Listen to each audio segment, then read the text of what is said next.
Hey guys, I wanted to do a short little video on how to safely load and unload a North American Arms revolver. I see a lot of people loading and unloading these little guns, and they just, while I haven't seen any go off on anybody, I think there's a chance to, and I want to show you why and how I think this is the safest way to load and unload these guns. Now, the gun's currently unloaded. It's in the safety notch, just like it would be when it was loaded. Now, if you watch, my camera's going to have trouble focusing here. This trigger and the hammer, pull it back till you hear that click. When you hear that click, that trigger jumps forward.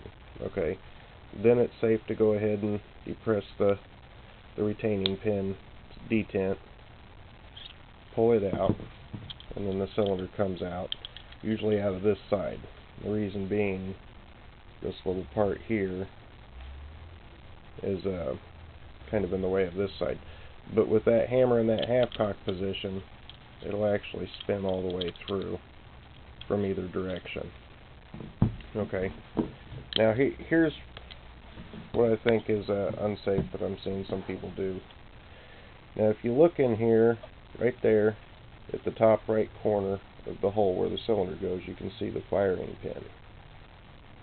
You see it disappear and come back. Okay, well, if you put it in the half cock, it's gone. It's just not in the way. I'm seeing a lot of people put the cylinder in or take it out, and all they're doing is just lightly pulling back on the hammer, and they let it go right back in.